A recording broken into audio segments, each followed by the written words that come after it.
Welcome, everybody, to the Building Aaronsburg podcast. I'm Thomas Aaronsburg, And I'm Catherine Aaronsburg. and today's episode is on compromise. Compromise. I don't know where Catherine came up with this idea, but this is her episode. Sure. Throw it all back on Catherine. Here's to you. So let's see where she wants to start, and we'll go from there. I just think that compromise is something that people are lacking a lot, like self-introspection and things like that. And so let's talk about how to compromise with people. What does it mean to compromise? What happens when you compromise? All of those things. Yeah. Good things can come from compromise, and it doesn't always mean lose. I think that people think that if they compromise, they lose. They lose, yeah.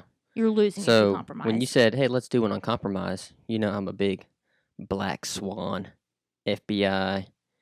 You're going to have to explain to people what Black Swan is. Nobody knows. Okay, so I read a book a couple years ago by a guy named Chris Voss. He was a FBI, like lead FBI interrogator.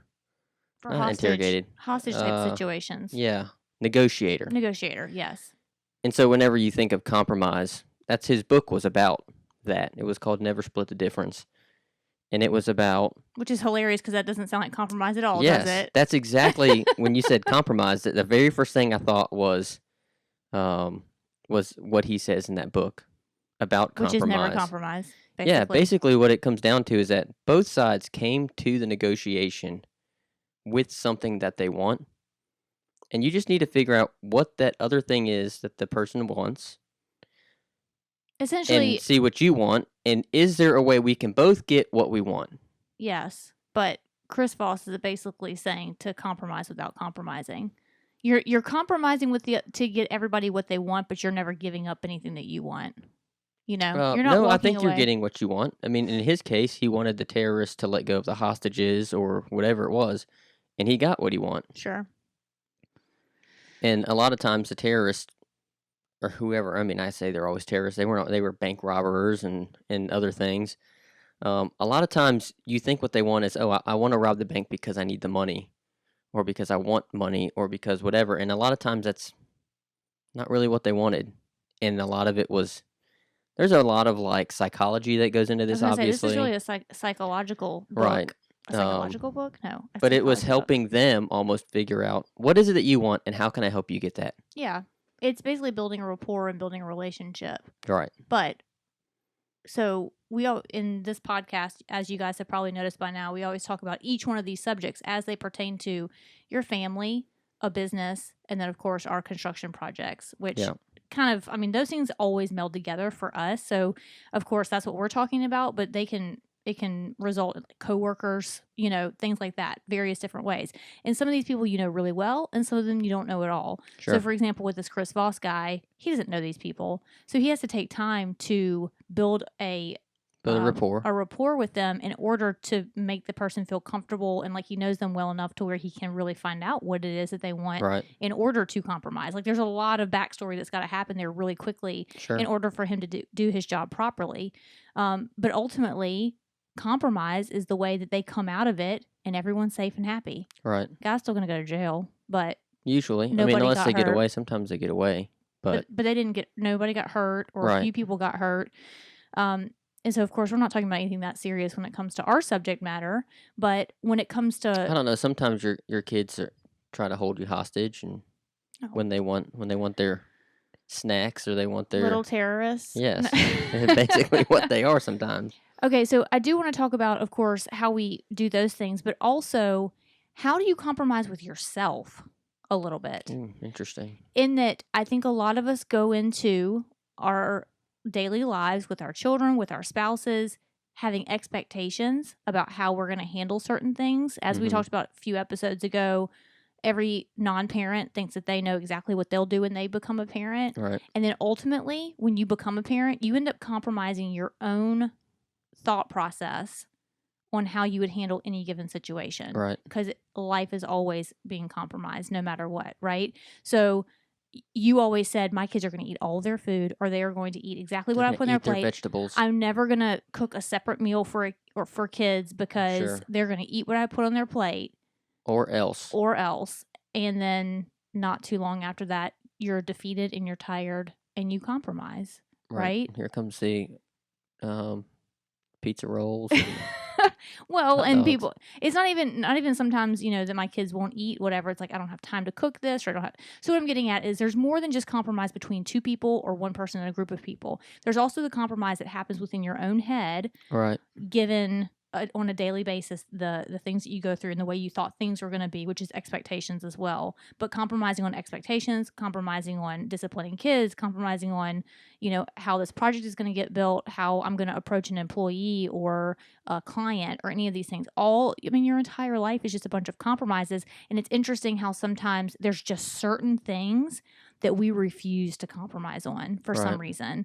And so how can we be better at compromise on these things that we tend to get stuck on? Because honestly, we're compromising every day without really thinking about it. But there's just sometimes where there's these really big subjects that suddenly we realize we're compromising, and then we don't want to let it go. Because you probably realize it after the fact, though, right?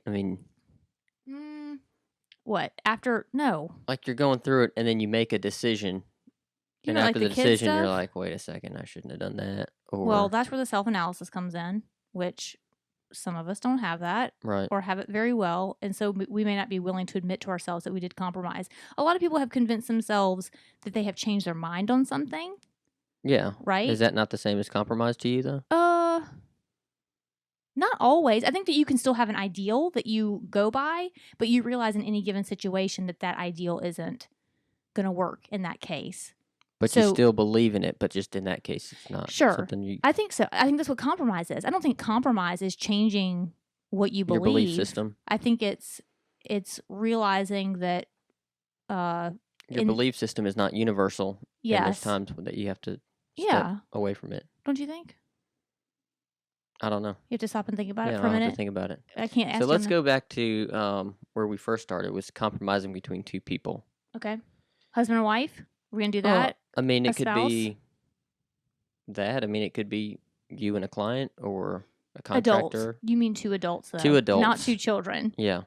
2 adults. Yeah. Yes. Like, one of the things I know that your clients are very guarded about is their budget. Mm-hmm. So they have, let's do this and do this and do this. And then when you make, have you thought about this? And they have these reservations and you can't figure it out. And a lot of times it's, that's going to be $10,000 that we didn't have. Or yeah, budgets are funny because people have more and more started being more free with their budgets, telling me what they want, how much they can spend. But in most cases, most people don't have any idea how much how much it's even going to possibly cost. So I don't think that they like to throw budgets out at me based on that. I don't think it really has a lot to do with being scared to tell me how much they have to spend. I think that they have no idea that to put plants in the ground, is that a $10,000 project or is it $100,000? They have no idea. So the way that we normally start is to, you tell me what you want, and I'll say, well, that's $150,000. Do you want to phase that out over time, or do you want to do that all at once? And of course, the answer is always, let's phase it out over time if their budget isn't already that. So those things don't normally get compromised very much. Things cost what they cost. There's not a lot that we can do with that. If they haven't done the research on the cost. Yeah. And sometimes we have that. That's just kind of a slap of reality that comes to clients sometimes. But when they're hiring a designer, they've got some money to spend usually. If it goes beyond a consultation. Anyway, so yes, there's lots of compromise back and forth. The compromise usually more comes in when the contractor comes into the situation. I can design things all day long, but then a contractor comes in there and gives them a price. Yeah. And then how much does it actually cost to do this thing? That's when the compromise really starts to happen. Right. The compromise is, we said we're going to build this big retaining wall over here. It's going to add $30,000 to the budget. Okay. Can we do a hill instead? Can we do like a grassy knoll instead? Would that serve the purpose? It'll cost $5,000. So as long as the design intent is still there, I am fine with compromise when it comes to my clients. And that's ultimately, I think, part of why they have me there is the compromise that I have to create between their budget and the contractor to create the design and the look that they wanted. Okay, so the reason I asked that question, getting back to the very first thing we talked about, that book that I read, the reason it's called Black Swan, the name of his company is called Black Swan, because he, in his negotiations, he always is looking to find the black swan. And the black swan is a thing that one of the two parties knows. Either they know it like they know it and they're withholding it on purpose, or subconsciously they know it but they don't know that they know it, and it gets revealed in the process. And once that is revealed, that's usually when the negotiation happens. Mm-hmm. So in your case, going back to the negotiation or the compromise in the ultimately, project, I would say the black swan is a lot of times a is price. is money. Yeah. And either they know it, and they know that they could only spend $40,000, and maybe they don't. I know people purposely don't tell you sometimes because they think, well, if she knows my budget's $40,000, she's going to design all the way up to $40,000, which you're not. But they think that you are, so they withhold that information sometimes from you. And then other times, they don't know what their budget is. They think that these are the things that they want. And then once they start adding up the numbers, they're like, wait a second, this is not what we thought it was. We didn't really have a budget, but now that you're saying all these things, we do have a budget, and this is starting to scare us, or we're not sure we can do this all at once. And but that, again, that's the beauty of having a designer that you trust and believe in, that they're going to tell you the truth and lead you down the right path to do what's best for you, because their experience, and they know, they've been around, they know a lot more, and they can kind of keep you out of those pitfalls before you even get to them. Right. I mean, that's what a good contractor, a good designer will do for you, is they will reveal these things before and compromise on your behalf. Right. You ready to go to break? Let's go to break. We'll be back in just a second.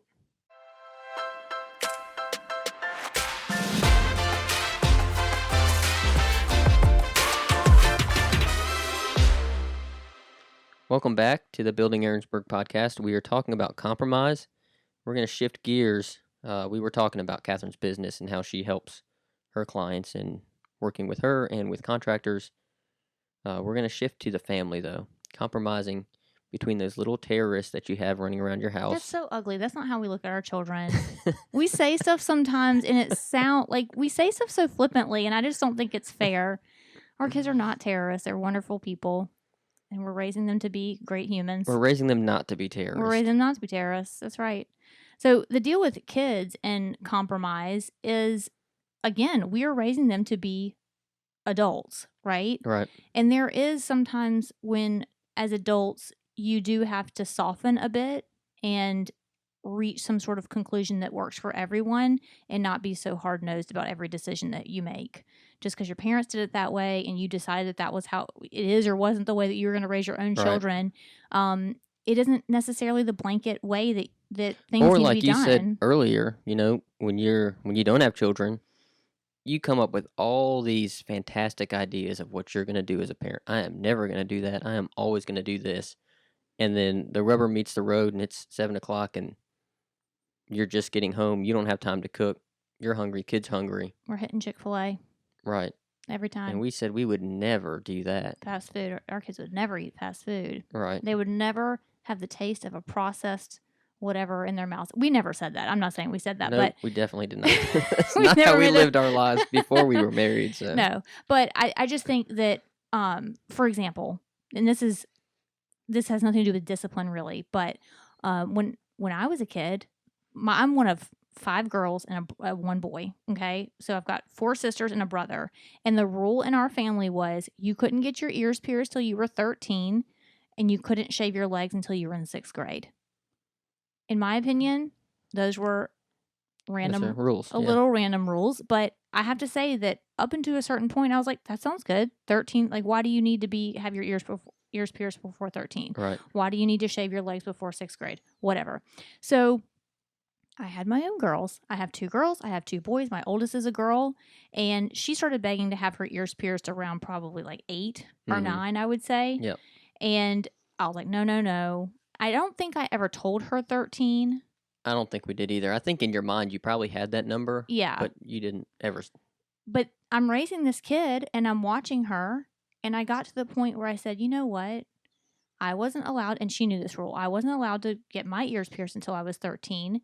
But as long as you're responsible enough to take care of those ears, because, you have to clean them and you have to do all this stuff to them, as long as you're old enough to be responsible for that and I don't have to do it, then it's fine. Right. So she got her ears pierced, I think, when she was 11.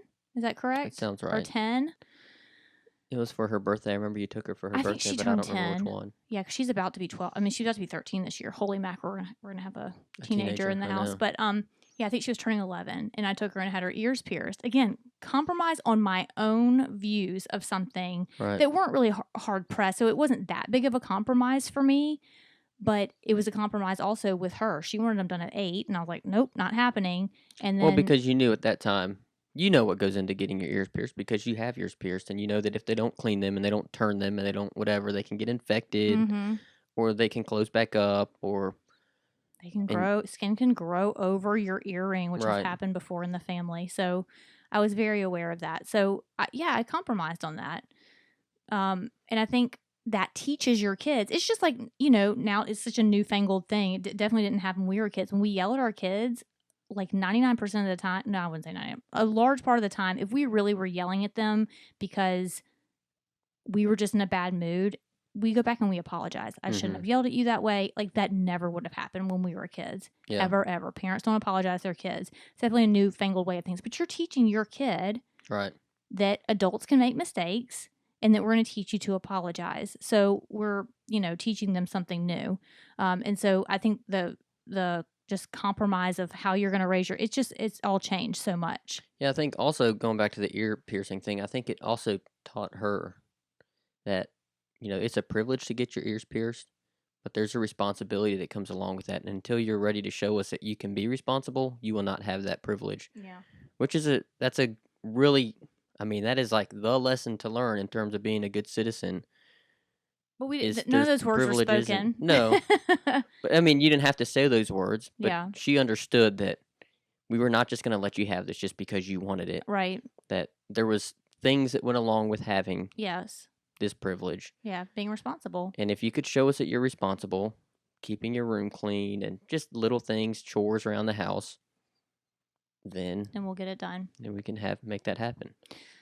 Yeah, so that's just one example of compromise that I can think of. You do them every single day, and it doesn't usually feel like compromise with kids because you definitely don't want to debate with a child. But I think the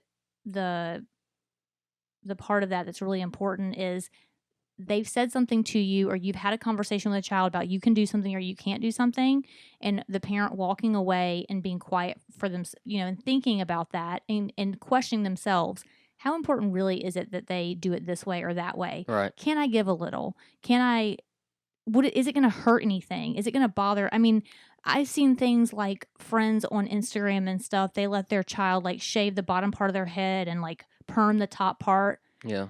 My mother would never, ever have let that happen. Or they're letting their kids, especially during quarantine, the girls were dyeing their hair blue on the bottoms and stuff. I've let our oldest daughter dip her hair in Kool-Aid and dye the bottom. My mother would never have let me do that. Because again, stepping outside yourself and going, why does it matter? Right. We can cut it off, or she can wash it out. It's Kool-Aid. It's hair dye. It's not that big of a deal. Right. So just having a little more perspective, I think, can help. I'm calling it compromise, but I think ultimately it's just having a conversation with yourself about what's really important and if it's really going to hurt anything or affect anything, or if it's just the image that you've somehow built up in your head about what you said you would never or would always do. And I think that gets back to the negotiation thing. It's figuring out what your black swan is. Why are you... For yourself. Yeah, it's your own black swan. Well, like I said, sometimes people know what that is, and they're purposely hiding it. Sometimes they don't know what it is, and they reveal it to themselves and to the other party kind of at the same time, and that's... I think, at least with parenting, a lot of the black swan is being afraid that you're going to be looked differently from a social norm. Sure. In your group of friends or in your city or your town or whatever, that you're going to be seen slightly differently. And if you can step back and admit to yourself that is what the black swan is, I think it's actually a little more embarrassing than we like to believe. It's I let that affect me. At least for me it is. Right. If you can admit to yourself that you're doing or not doing things based on social, you wanting to look a certain way in social settings and to your friends and on Instagram and social media and all this type stuff, that kind of stuff crushes me. What's interesting I'll run the opposite way. I don't do a lot of the social media. Social media? of the 6 people that I follow. One of them is... the Echelon Front people. Yeah. And the guy on there today posted, they have a book out that's called Extreme Ownership, and he was talking about that with ownership, it's really hard for you to admit those things to yourself because like you're being honest with yourself, and it's a hard truth that you have to swallow, but at the same time it's extremely liberating. Yeah. Because now you know, like, okay, wait, it's on me. I feel terrible about it. It's on me, but at least I know now it's on me moving forward. I can now make the decision or not. I mean, you can fall back into that. It is very freeing to realize introspectively the reason why you're doing something, because then once you know, then you can handle it. Right. It's hard at first, obviously, but then once you do know, yes, moving forward. It's like a diagnosis. So what's kind of interesting that will happen in the next, I guess, 5 or so years is our youngest daughter is going to want her ears pierced. Sure. And the oldest one had it at 11. Right. But So when I turn 11, I've already paved that yellow brick road, 100%. Okay. What have you told her? I've told her that it's not about the age; it's about when you can start taking care of them and when you can be responsible enough. So it's all these age things that always got kind of pushed on us about when you could do stuff. You know. That's how it was when I was a kid too. I remember being 13, and I asked, "Can I have my bedtime moved back?" Yeah, I'm 13 now. Yeah. Yeah, and I don't think my dad was even keeping track of it at the time. Right. He's kind of like, oh, yeah, 13. That's what it was. I remember ages and times being very significant as far as when things could happen. Right. For example, we were not allowed to get our hair cut.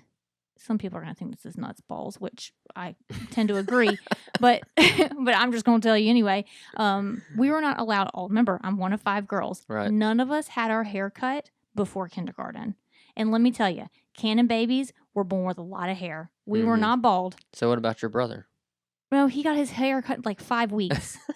I mean, whatever. We're not even having standard. we're not having that conversation. But so none of us had our hair cut until kindergarten. So when I had kids, you know, there was that thing in my brain of I don't think I not ever getting their hair cut. Yeah, I don't think I ever thought for a second that we weren't. I mean, the oldest had her haircut at 1 year. She was a year old when she got her first haircut, just a trim. But so I don't think that was ever a pressure on me, but it certainly was on some of my siblings.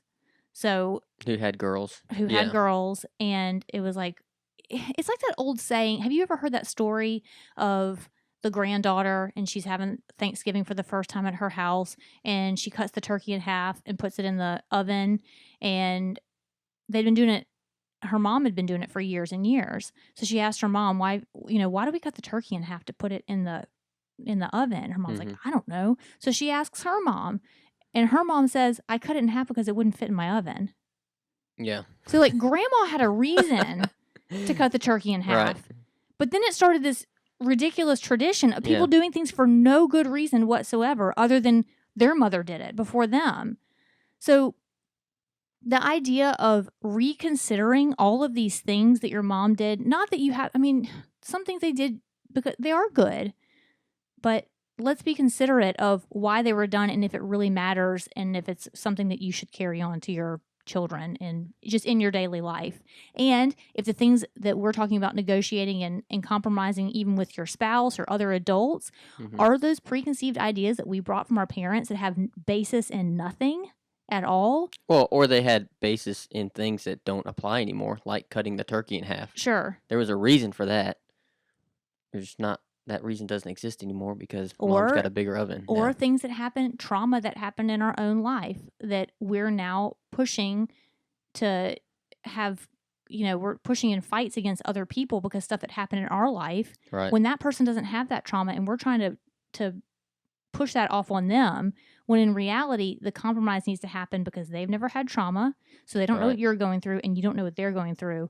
And so maybe the trauma has nothing to do with what the compromise really is, but you're letting it affect what the outcome can be.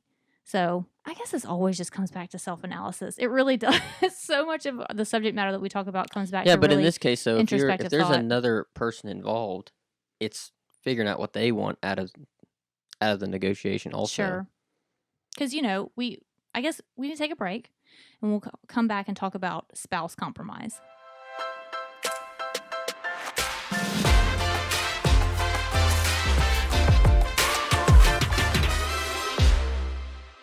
Welcome back to Building Aaronsburg. We are talking about compromise today, and the very last level of that compromise is going to be between spouses or people who live together in the same house, adults who live together in the same house, not friends that live separate from you or groups that you associate with or coworkers, those type things. The person to person inside your house, construction projects. Yeah. Because those are, we talked about it a little bit on the question from the listener last time about how we compromise within projects. Right. And we talked about the black swan just a few minutes ago for clients. And I would say, at least when it comes to projects in our house, my black swan is always the way it looks in the end, right? We want probably. Yours is probably for it to be built the just easiest to way get possible. done. Yes. What is going to get this done quickly? And I do want it to look nice, but there are so many times you'll ask me, "What do you this or this?" And I'm like, "They both look nice. You just pick one. I don't know." I would say probably 90% of the construction decisions that are made around here in terms of design, I guess I should say design decisions, not construction decisions. I don't care what they are. Yeah.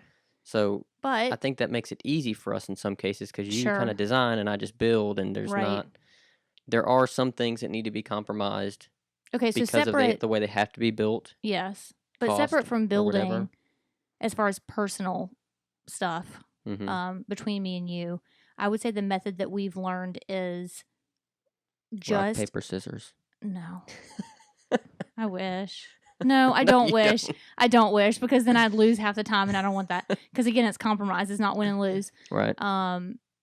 It's communication is what Yes. it comes down to. Mhm. Is telling, because this is not a black swan situation, I don't think, because in a relationship, when you're in an intimate married relationship or a living together situation, you gotta lay all your cards on the table. Right. I think You usually already know.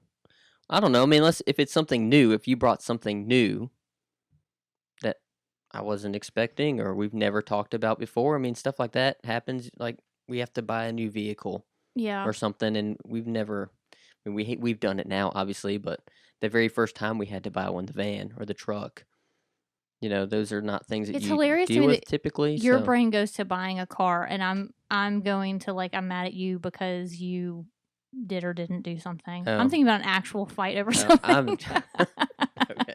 You're going to such a nice, because I feel like car buying, I mean, there is a lot of money on the line, and so of course there's some negotiation that happens there and compromise. But when it comes to you and me having some sort of argument over something, or me being mad about something, or you being mad about whatever, which you don't get mad that often, but sometimes just having well, not sometimes, all the time, opening up and laying all your cards on the table and said, I feel this way because of this, or Right. all this feeling stuff. This is my truth.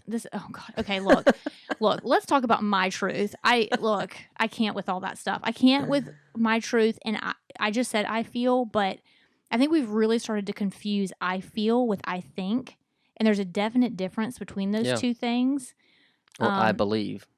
Yeah, well, I believe that this I believe is not, what I believe, and right. what I feel is not a truth necessarily, right? Right? I guess it's a feeling. It's a feeling. But most decisions are made Emotional? on emotion, not on logic. Well, but people will say things like, so when someone says they feel this way, typically that's a lot stronger than I think this. Well, I guess I'm using it in the example of, I feel like she had on a red dress yesterday. You feel like she had a red dress on yesterday? That doesn't make sense. No, but that's what people say now. Right. I was going more like, I feel like you're being unfair about. Yes, of course. Whatever. Because that is your feeling about it. Right. And I guess you can use those interchangeably in that way. But I've just noticed that we're starting to use the term feel on things that don't make any sense. And I think it kind of bastardizes the way we use that in a helpful way, right, to try to solve problems and to make compromise. You feeling that she had a red dress on, or you feel like she just had her baby. No, you don't feel. Right. It either did or didn't happen. Yeah. She either was wearing a red dress or she wasn't. I think she was wearing a red dress. Sure. I think she had her baby yesterday. You don't feel it. I don't know why that bugs me so bad, but it really bugs me. And I think it's one of those language things that people have started to do, just like they say or they say whatever to fill gaps. To fill gaps between words. I think the same thing comes with that feel thing. it doesn't sound as harsh. I think we want to be nicer and say, I feel something, but you don't feel facts. Yeah, because my feelings can be changed, but the fact usually can't be changed. And so if you feel... It feels harsh to say think. Right? I think you're wrong. Ooh. Versus, I feel like you're wrong. Yeah, doesn't that sound nicer? I think they would even say, I feel like you might be wrong. Yes, that's so true. Not, you're wrong. You wrong. Opposite end of things. So getting back to the subject at hand here, laying it out on the table, telling your significant other exactly why it is that you're thinking what you're thinking or feeling how you're feeling. They did this that made you feel that way. Like laying it all out and not getting upset about it, letting everybody have their equal opportunity and their equal turn to talk it out. But I think it also comes back to that introspective thing where you're going, okay, I'm upset, and saying it out loud too. I'm upset because when I was a kid, blah, blah, blah. Like my mom used to do X, Y, Z. And now as an adult, I feel like when you do that to me, it is the same as that. Like being able to talk that out to your significant other, but then also in your own head, realize what is going on is extremely therapeutic. And I think it's helping your significant other learn about you. And I mean, if you guys love each other, you want for the other person to be happy and safe and all those things. And so knowing all these things about you that they weren't privy to before you got married, or experiences that you had before. It's a discovery process. It is a discovery process. And I think that that's probably where a lot of arguments shut down and don't happen, because the discovery process isn't quite... It's not thorough enough. It's not thorough enough. But for many reasons, some of which because the person who's mad isn't articulating what it is that they're really upset about, or why, and that's the introspective... It's self-therapy, I guess. You're trying to... But there's also, I mean, there's two people involved. The other party. Let's say I came home one day and you had cleaned the house, and I walk in and I just throw my stuff on the floor. You always use this example, and it cracks me up. I don't know why you always use it. I didn't realize I used that example You use the example of me cleaning the house and you ruining it very often. Oh.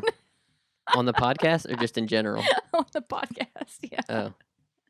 Anyway, go forth. Go ahead. Let's say instead. You just clean the pool. And I come in. You didn't clean that. You cleaned the car this time. Mm-hmm. It's different. Anyways. Okay, so I cleaned the house.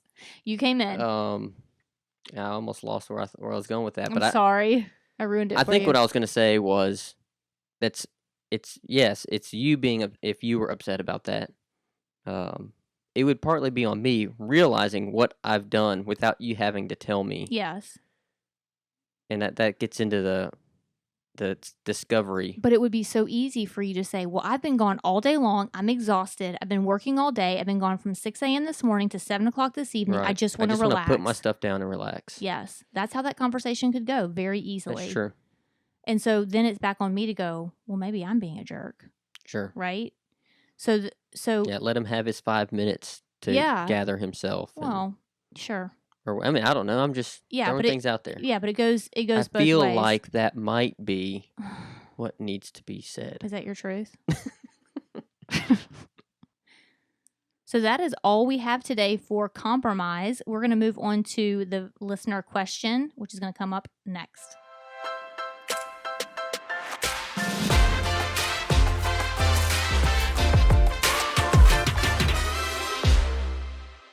Welcome back to Building Aaronsburg. We have a question from a listener, and I'm going to recite it for you.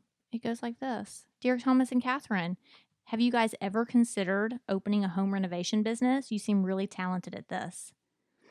I'll let you take this one, Thomas. I think people ask us that. I feel like people ask us that all the time. Yeah. Because you do design stuff, and I do the work. And people are like, you guys should do HGTV. Oh, I was thinking they meant go into business doing it, in Mobile just. Oh, just for us? Yeah. So.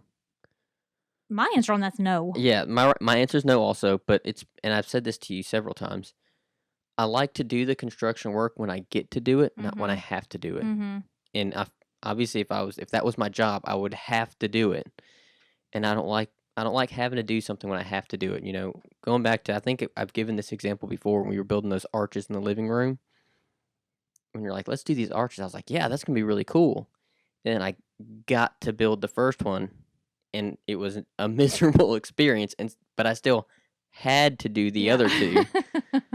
Well, after one arch, you had done it, and you were done with that idea. I think if it would have been like really easy and fun somehow, I would have looked forward to doing the other two. But look, for me, it was such a challenge. I have the opportunity to do a construction side of my own business. I could be in construction if I wanted to be, as far as exterior is concerned. And I, at this point in my life, I've considered 1,000 times and still say no every time. The liability associated with the business of construction makes my brain want to explode. Honestly, it's too much. And that's just part of the issue. I know another big part of the issue I hear a lot from you and from other, my brothers in construction, finding good work. Yeah, workers, in that laborers. In that field, you don't get a lot. I mean, it's very hard to find good workers in that field. And another thing for me is I already stress about my clients and overanalyze myself and have a lot of anxiety about getting everything right. The thought of having that at a construction level, I just know myself too well. It would be a real problem for me. I know every imperfection and everything when it comes to our own house, and I can't imagine having that for a client. I'm fine with it in our own house. We're learning. It's fine. But I can't deal with that and the repercussions of construction, I don't think. Not at this point in my life. Maybe someday I'll get there. Again, never say never.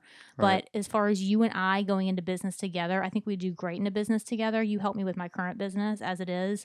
But I think from a construction standpoint, there's a lot that we just are not interested in taking on. Yeah, I would say at the end of the day, it's just something we're not interested in. Yeah. I mean, I think it's something we could do. We enjoy doing it for ourselves. If we were really interested in doing it, I think we could do it. We'd probably be pretty good at it, but I don't like doing that work when I have to do it. And guys, the times are good right now. Construction's good, but at some point, you have to be in business doing something that you love a lot. Right. And at some point, the economy is not going to be like this. This rate of economy and the way people are building cannot last forever. Sure. And once it dips and you're in the construction business, you've got to love it to stay on and to continue and persevere. And I don't think that you or I's heart is in. Mine is definitely not. Building a business that concerns construction and then surviving through what could happen. My job, yes, I'm here for it. Your job, you love it. You're here for it. But this one is just not something that we're willing to take on. But thank you guys for sending us the question. If you have any more questions for us or construction stories, which we love to hear, you can email them to buildingaaronsburg@gmail.com. We are available on Facebook and Instagram at Building Aaronsburg, and I'm available on Instagram and Facebook. Instagram is at Catherine Aaronsburg, and Facebook is at Simple Honest Design. Until next time, bye y'all. Bye y'all.